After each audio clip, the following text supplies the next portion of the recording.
Northern Rock, anatomie d'une faillite. Pourquoi cette banque a côtoyé les grandes banques de la City avant de disparaître? Banque fondée en 1965, elle est spécialisée dans les prêts immobiliers. Elle reste mutualiste pendant 30 ans avant d'être privatisée en 1997, séparée entre plusieurs investisseurs et cotée à la bourse londonienne. Rapidement cotée au FTSE 100, elle connaîtra son heure de gloire avant une chute vertigineuse. Aujourd'hui, elle fait partie de Virgin Money, cinquième banque britannique. Historiquement dans le nord de l'Angleterre, elle distribue des crédits limités avec des conditions strictes et représente 2,3% du marché des prêts immobiliers britanniques. Comme beaucoup d'autres sociétés dans les années 90, NR choisit de se démutualiser et de mettre son capital en bourse afin de disposer de ressources financières dans le but de développer son business plus facilement. Les nouvelles banques classiques qui investissent dans The Rock se mettent à accorder des prêts beaucoup plus facilement, réduisant les niveaux de garantie car elles misaient sur une continuité des revenus et une hausse constante des prix.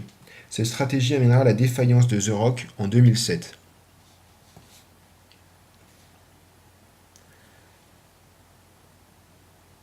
Northern Rock avait trouvé la formule magique pour sortir du lot et rafler des parts de marché du crédit immobilier britannique avec des taux imbattables. Financer ses prêts non pas avec les dépôts de ses clients, une ressource chère, mais avec de l'argent emprunté à court terme sur le marché interbancaire. Ceci est permis avec l'inflation immobilière des années 2000 et le besoin d'accès à la propriété. La banque se développe rapidement et devient le cinquième prêteur pour des financements immobiliers en 2007 avec 70 agences dans le pays. Les résultats financiers entre 1997 et 2007 sont exceptionnels.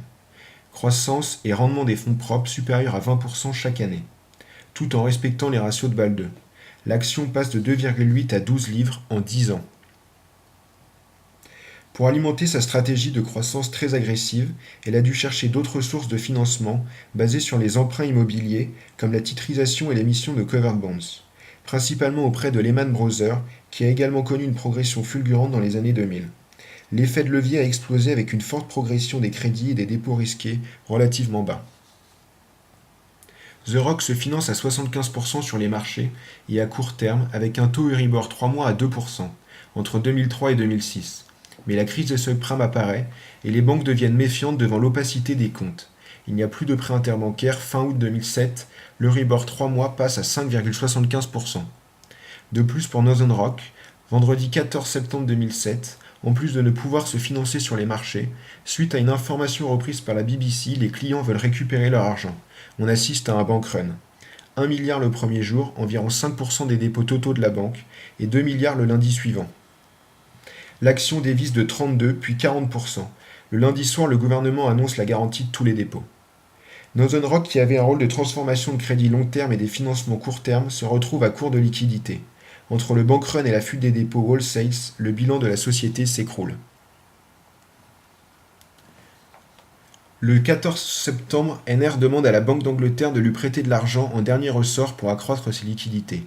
Dans les premiers jours, NR emprunte 3 milliards. Ce n'est pas la seule à le demander, mais la plus vulnérable.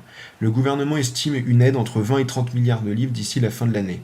Ce sera 26 milliards pour le tripartite anglais et JP Morgan rachète pour 2 milliards une partie du portefeuille de crédit. En février 2008, The Rock est défini comme société publique à des fins comptables. Les 55 milliards de prêts hypothécaires sont ajoutés à la dette nationale, ce qui représente 3 000 pounds en plus pour chaque famille britannique. Le renflouement aura finalement coûté 1,4 milliard à l'État.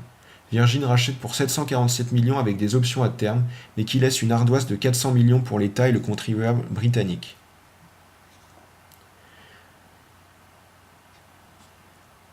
La BRI tire les leçons de cette défaillance et décide de Bâle III, applicable en 2018, avec une nouvelle définition des actifs de haute qualité, un nouveau Liquidity Coverage Ratio qui est la somme des actifs haute qualité sur les sorties à 30 jours en période de stress.